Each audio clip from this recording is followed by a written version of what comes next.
Long before the flashy stages and sleight-of-hand tricks we associate with magic today, there was a time when magic was deeply intertwined with the sacred and the mysterious. Picture this, an ancient magician cloaked in robes standing before a crowd of onlookers, performing acts so baffling that even the most skeptical minds were left questioning reality. These early practitioners weren't just entertainers, they were keepers of secrets, mediators between the human and the divine. Magic, in its earliest forms, wasn't about deception. It was about connection, bridging the mystical and the mundane, shaping cultures and influencing beliefs in ways that still echo today. But how did these sacred rituals, once performed in temples and under the stars, transform into the dazzling illusions we see on stage? What secrets did these ancient magicians guard so closely, and how did their craft evolve over centuries? In this video, we'll journey through the fascinating evolution of magic, from its roots in ancient rituals to the theatrical performances that captivate us today. Along the way, we'll uncover the hidden threads that connect the mystical practices of the past to the magic tricks we know and love. So, are you ready to step into the world of ancient magic and discover how it shaped the world we live in? Let's begin. Long before the first cities rose and civilizations took shape, magic was already weaving its way into the fabric of human existence. For early humans, the world was a place of mystery and wonder, filled with forces they couldn't fully understand.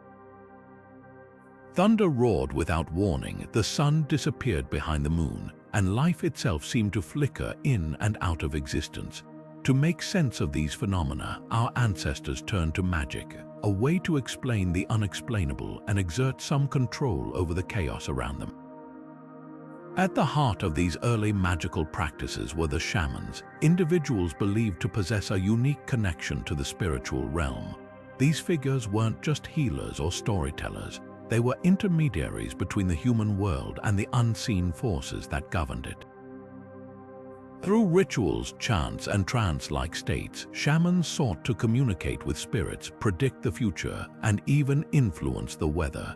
Their practices were deeply tied to survival as they guided their communities through hunting, harvests, and the cycles of life and death. Evidence of these ancient beliefs can still be found today, etched into the walls of caves or buried beneath layers of earth. Take, for example, the famous cave paintings in Lascaux, France. These intricate depictions of animals aren't just early art. They're believed to be part of rituals meant to ensure successful hunts. Similarly, artifacts like carved figurines and ceremonial tools suggest that magic was a central part of daily life, shaping how early humans interacted with their environment and each other. What's fascinating is how these primitive practices weren't just about survival, they were also deeply spiritual. Magic, in its earliest forms, was a way to connect with something greater than oneself, to find meaning in a world that often felt unpredictable and overwhelming. It was a language of symbols and gestures, a way to bridge the gap between the seen and the unseen. As time went on, these early rituals began to evolve, laying the groundwork for more structured forms of magic. The seeds planted by shamans and tribal communities would eventually grow into the complex systems of belief and practice that shaped entire civilizations. But even as magic became more sophisticated, it never lost its roots in that primal need to understand and influence the world. And that's where our journey truly begins, with the transformation of magic from a tool of survival into a cornerstone of culture and belief. As we move forward in our exploration of magic's evolution, we arrive in ancient Mesopotamia, a cradle of civilization where magic wasn't just a practice, it was a cornerstone of society. Here, magic was deeply intertwined with religion, governance, and the very fabric of daily life. The people of Mesopotamia believed that the gods controlled every aspect of existence, from the rise and fall of rivers to the success of crops. To navigate this divine influence, they turned to divination, a form of magic that sought to interpret the will of the gods and predict the future. At the heart of this practice were the priests, who served as both spiritual leaders and advisors to kings.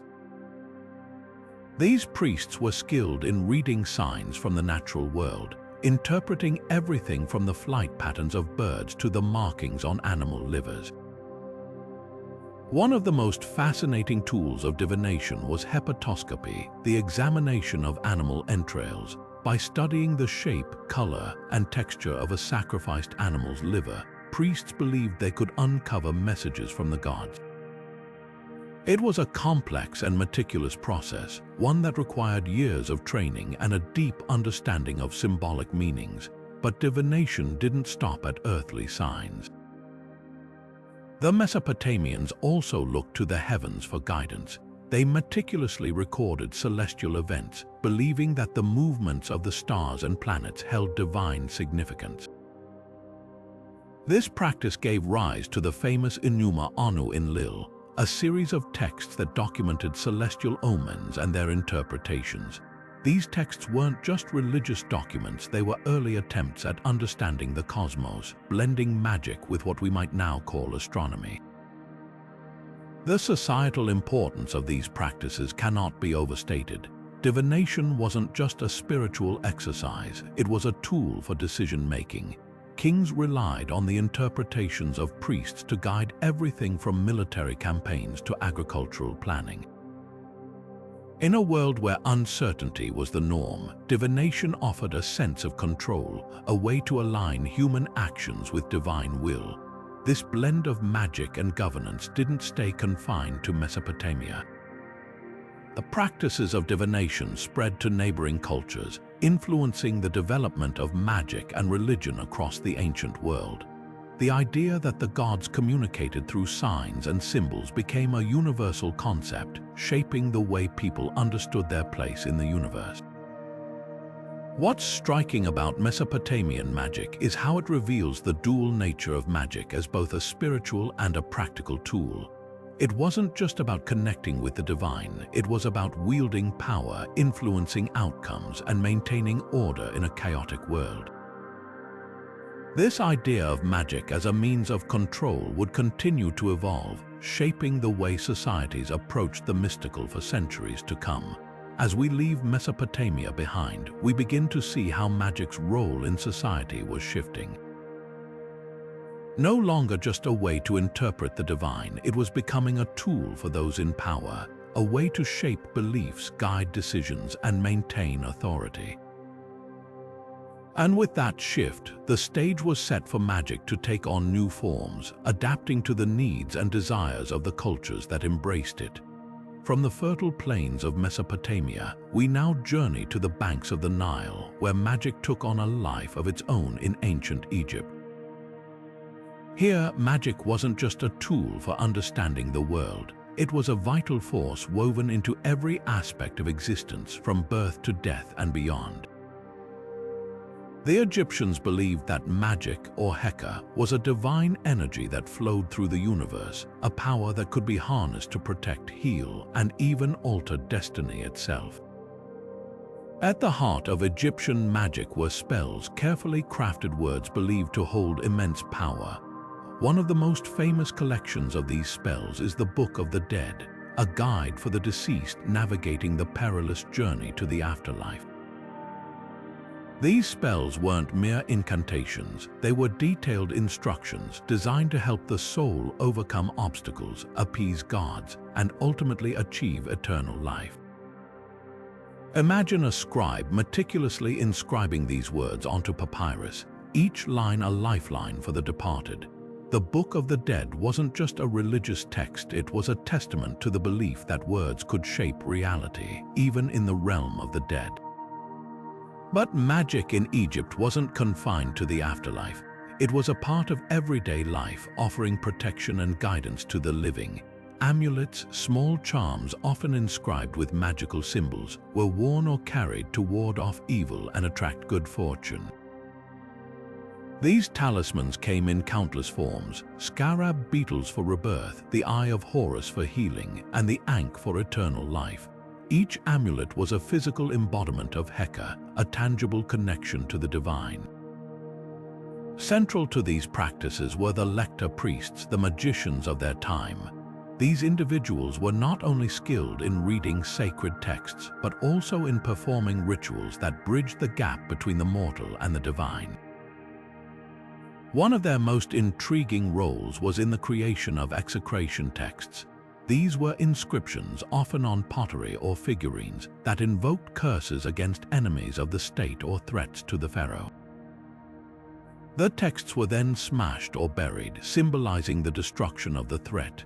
It was a powerful act of magic, using words and symbols to neutralize danger and maintain order. What's remarkable about Egyptian magic is how it reflects a profound belief in the power of human intention. Whether through spells, amulets, or rituals, the Egyptians sought to influence their fate, bending the forces of the universe to their will.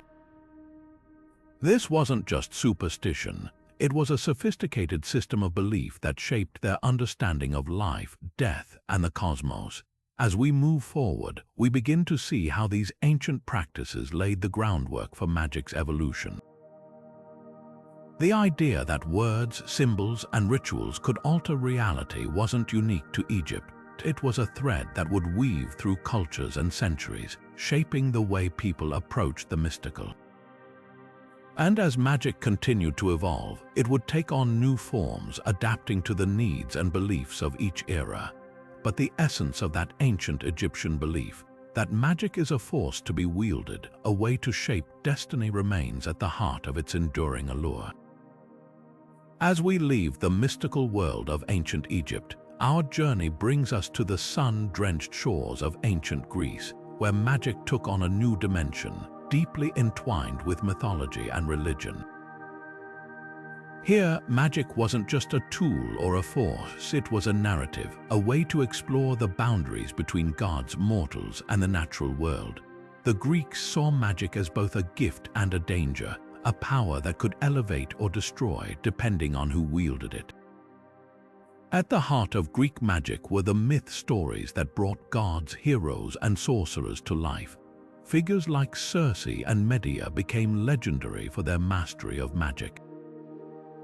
Circe, the enchantress from Homer's Odyssey, used her potions and spells to transform Odysseus's men into swine, a chilling reminder of magic's potential to disrupt and dominate.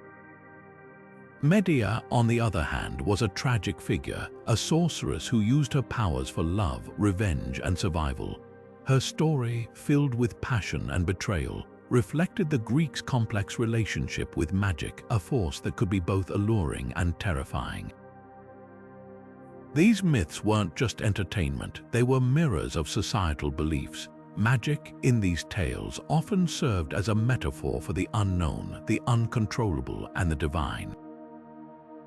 It was a way to explore human desires, fears, and the consequences of overreaching ambition.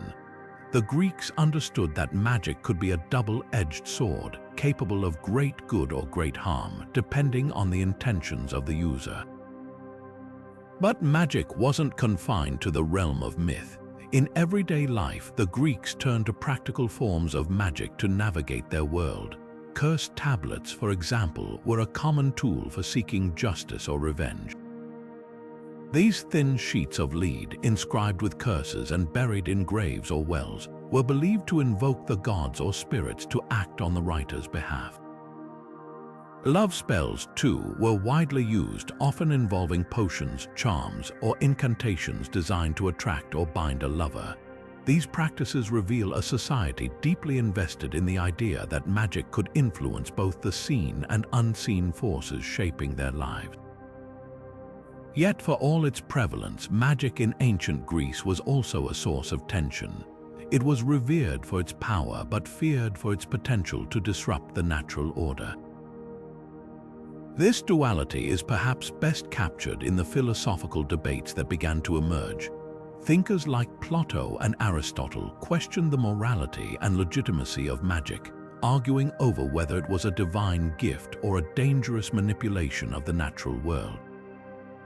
These debates marked a turning point as magic began to be scrutinized not just as a practice but as a concept, one that would continue to evolve in the centuries to come.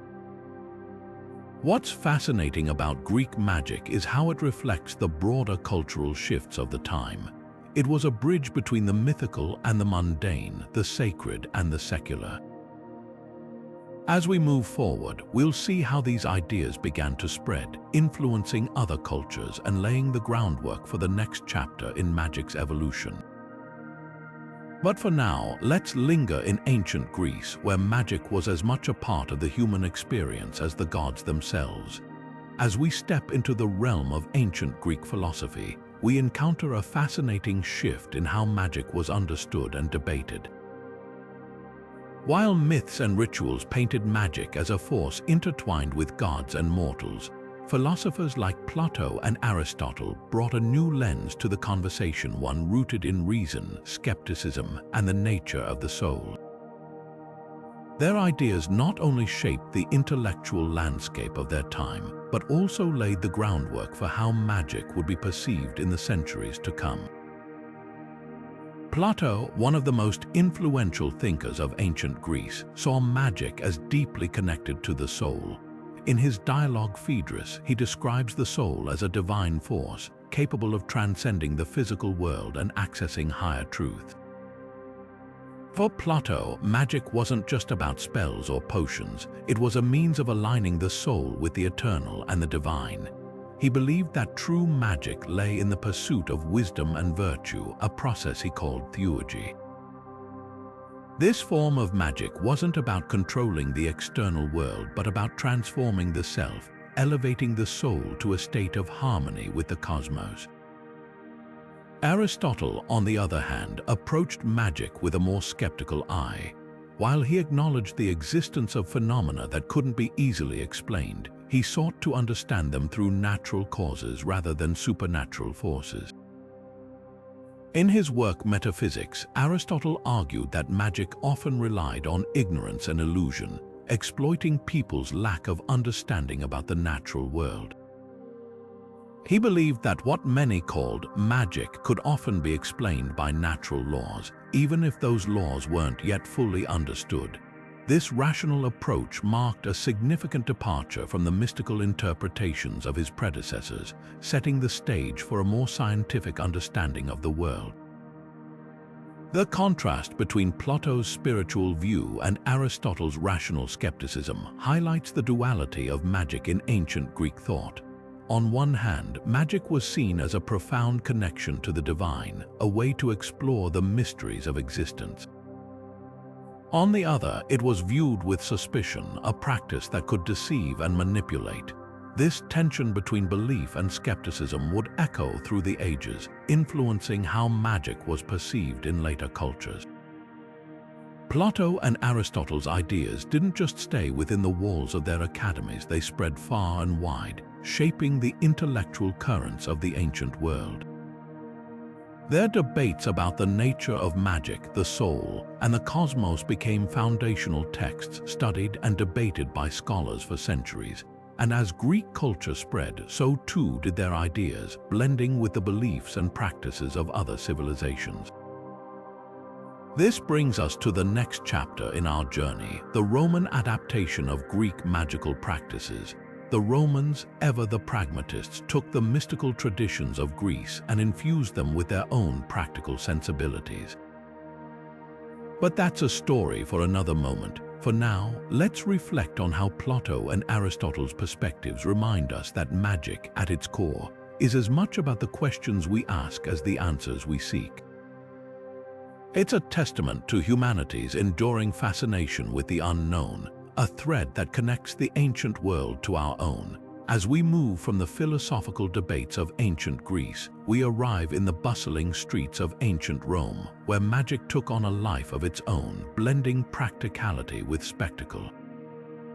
In Rome, magic wasn't just a mystical force, it was a part of daily life, woven into the fabric of both private homes and public arenas. From the quiet rituals of the household to the roaring crowds of the amphitheater, magic in Rome was as diverse as the empire itself. At the heart of Roman domestic life was the paterfamilias, the male head of the household, who held the responsibility of maintaining the family's spiritual well-being. This often involved conducting rituals to honor the household gods or lares and penates. These deities were believed to protect the home and ensure prosperity, and offerings to them were a regular part of Roman life. Simple acts like pouring wine or burning incense were seen as magical in their own right, a way to communicate with the divine and keep the household safe. But Roman magic wasn't confined to the home. It also played a significant role in politics and warfare. Leaders and generals often turned to divination to guide their decisions, seeking signs from the gods before embarking on military campaigns or passing new laws. The practice of augury, interpreting the flight patterns of birds, was particularly important. A favorable omen could inspire confidence, while an unfavorable one might delay or even cancel plans. Magic in this context was a tool of power used to legitimize authority and rally support. As Rome grew, so did its appetite for entertainment, and magic found a new stage in the amphitheaters. Professional magicians, known as magi, began to emerge, captivating audiences with sleight of hand, illusions, and even daring escapes. These performers were more than entertainers. They were masters of their craft, blending skill with showmanship to create experiences that left audiences in awe. The amphitheater became a place where magic was no longer just a private or political act but a public spectacle, a form of art that delighted and amazed. Yet, not everyone in Rome embraced magic. As its influence grew, so did the tension between practitioners and the authorities. The Roman Senate, wary of the power magic could wield, passed laws to restrict its use, particularly in political context. Accusations of witchcraft or sorcery could lead to exile or even death, reflecting the fear that magic could destabilize the social order. This tension between reverence and suspicion would shape the way magic was practiced and perceived for centuries to come. What's striking about Roman magic is how it reflects the duality of the empire itself: practical yet theatrical, sacred yet scrutinized. It was a force that could protect a home, guide a nation, or entertain a crowd, but it was also one that carried risks, both real and imagined. As we continue our journey, we'll see how this tension between acceptance and fear would play out in other cultures, shaping the evolution of magic in ways that still resonate today. But for now, let's marvel at how Rome transformed magic from a quiet household ritual into a grand public spectacle, forever changing the way we think about the mystical and the mundane. As the Roman Empire expanded, so did its laws, and magic, once a celebrated part of public and private life, began to face increasing scrutiny. What had been a tool for protection, guidance, and entertainment slowly became associated with danger and deceit.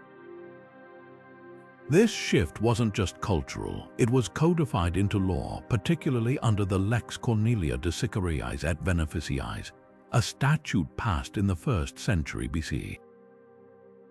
This law, originally aimed at addressing poisoning and assassination, was later interpreted to include harmful magic or beneficium. Suddenly, those who practiced magic, whether for healing, divination, or darker purposes, found themselves under suspicion, their craft criminalized. The reasons behind this crackdown were complex. On one hand, there was a growing fear of magic's potential to disrupt the social order. Leaders worried that spells and curses could be used to manipulate politics, undermine authority, or even harm individuals. On the other hand, the rise of Christianity played a significant role. As the new religion gained influence, it brought with it a stark condemnation of magic, viewing it as a pagan practice that threatened the moral and spiritual fabric of society. The Christian Church saw magic as a rival to its own authority, a dangerous remnant of the old ways that needed to be eradicated. This tension between magic and authority came to a head in several high-profile trials. One of the most infamous cases involved the philosopher and magician Apuleius, who was accused of using magic to seduce a wealthy widow. His trial, detailed in his work The Apology, became a battleground for debates about the nature of magic and its place in Roman society. While Apuleius was ultimately acquitted, his case highlighted the precarious position of magicians who could be targeted not just for their actions but for their reputation alone. The fear of witchcraft also began to take root during this period. Stories of witches who could curse crops, summon storms, or control the minds of others spread like wildfire, fueling paranoia and suspicion. This fear wasn't just limited to the lower classes. Even emperors like Nero and Domitian were said to have consulted magicians and astrologers, only to later turn on them in fear of their influence. The line between magic and treason became increasingly blurred, and those accused of witchcraft often faced harsh punishments, including exile or execution. This criminalization of magic marked a turning point in its history. Public performances, once a staple of Roman entertainment, began to decline as magicians faced greater risks. The amphitheaters, once filled with awe and wonder, grew quieter, their stages emptied of the illusions that had once captivated audiences. Magic, once a bridge between the human and the divine, was now seen as a threat to both. As we move forward, we'll see how this persecution of magic didn't just fade with the fall of Rome. It set the stage for centuries of fear and suspicion, shaping the way magic was perceived in the medieval world and beyond. But for now, let's reflect on how the Roman Empire, a place where magic had once thrived, became the very place where it was forced into the shadows, its practitioners silenced and its practices condemned. As the Roman Empire crumbled and Europe entered the so-called Dark Ages, magic didn't disappear, it adapted. In a world dominated by the rise of Christianity, the old practices of magic found new ways to survive, often blending with the very religion that sought to suppress them. This was a time of transformation where ancient traditions merged with Christian rituals, creating a unique tapestry of belief that would shape the medieval world. At the heart of this survival were the folk healers and cunning folk, individuals who walked the line between the sacred and the profane. These practitioners, often women, were the keepers of ancient knowledge, using herbs, charms, and incantations to heal the sick, protect homes, and ward off evil spirits. Their practices were deeply rooted in the natural world, drawing on centuries-old traditions passed down through generations. While the Church officially condemned such practices, many communities relied on these healers, seeing them as vital to their survival in a harsh and uncertain world. One of the most fascinating aspects of this period is how magic became intertwined with Christian symbolism. Amulets, once inscribed with pagan symbols, now bore crosses or the names of saints. Spells and prayers blended together, creating a hybrid form of magic that was both familiar and new. For example, a healer might recite a Christian prayer while preparing a herbal remedy, invoking both divine and earthly powers to aid in the cure.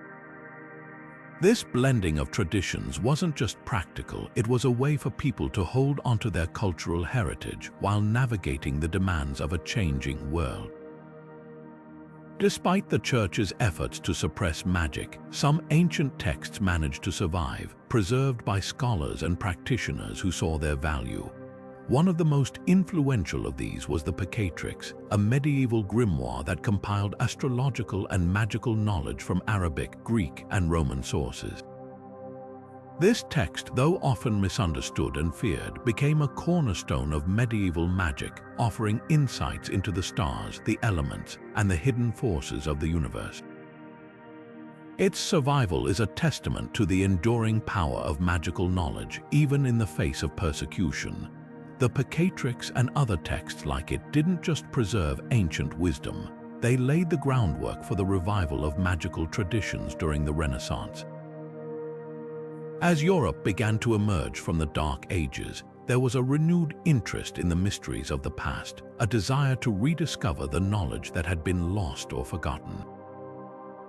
This intellectual awakening would bring magic back into the spotlight, not as a relic of superstition, but as a subject of serious study and exploration. What's remarkable about this period is how magic managed to endure, not as a relic of the past, but as a living tradition that adapted to the needs of each generation. It was a time of survival, innovation, and transformation, where the old and the new came together in unexpected ways. And as we move into the Renaissance, we'll see how this resilience set the stage for a new chapter in the story of magic, one that would redefine its place in the world. But for now, let's take a moment to appreciate the cunning folk and the ancient texts that kept the flame of magic alive, even in the darkest of times. As the medieval world gave way to the Renaissance, a profound shift began to take place, a rediscovery of ancient wisdom that had long been buried or forgotten. This was an era of rebirth, not just in art and science, but in the way people thought about magic. The Renaissance was a time when scholars, artists, and thinkers turned their gaze backward, unearthing texts and ideas from antiquity that had once been dismissed or suppressed. Among these rediscovered treasures were the works of Hermes Trismegistus, a legendary figure whose writings on magic, astrology, and alchemy would captivate the minds of some of the greatest thinkers of the age. At the forefront of this revival was Marsilio Ficino, a philosopher and translator whose work would leave an indelible mark on the Renaissance. Tasked by his patron Cosimo de' Medici with translating ancient Greek texts, Ficino turned his attention to the Corpus Hermeticum, a collection of writings attributed to Hermes Trismegistus. These texts, which blended philosophy, mysticism, and magic, offered a vision of the universe as a living, interconnected whole where the divine and the material were intimately linked. Ficino's translations brought these ideas to a wider audience, sparking a renewed interest in the mystical and the esoteric. What made the Hermetic texts so compelling was their emphasis on the power of the human mind to shape reality. They spoke of a world where magic wasn't just about spells or rituals. It was about understanding the hidden forces that govern the cosmos. This idea resonated deeply with Renaissance thinkers who saw themselves as explorers of both the natural and the supernatural. Figures like Paracelsus, a physician and alchemist, took these ideas even further, blending them with emerging scientific principles to create new systems of thought. For Paracelsus, magic and medicine were two sides of the same coin, each offering insights into the mysteries of life and health. But the Renaissance wasn't just about rediscovery, it was also about transformation. Artists like Leonardo da Vinci and Albrecht Dürer drew inspiration from these magical traditions, infusing their work with symbolism and hidden meanings. The famous Vitruvian Man, for example, isn't just a study of human proportions. It's a reflection of the Renaissance belief in the harmony between the microcosm of the human body and the macrocosm of the universe. Magic, in this context, became a way to explore and express the interconnectedness of all things. This blending of magic, science, and art created a fertile ground for innovation, but it also set the stage for a new kind of magic, one that would captivate audiences in a very different way. As the Renaissance gave way to the Enlightenment, the focus began to shift from the mystical to the theatrical. The ancient rituals and philosophical debates of the past would soon give rise to the dazzling illusions and sleight-of-hand tricks that we associate with magic today. But before we step into that world, let's take a moment to appreciate how the Renaissance rekindled humanity's fascination with the mystical, reminding us that magic, in all its forms, is a reflection of our endless curiosity about the unknown.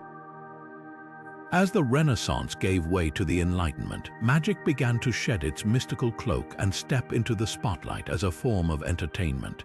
No longer confined to temples or private rituals, it found a new home on stages, in marketplaces, and at royal courts.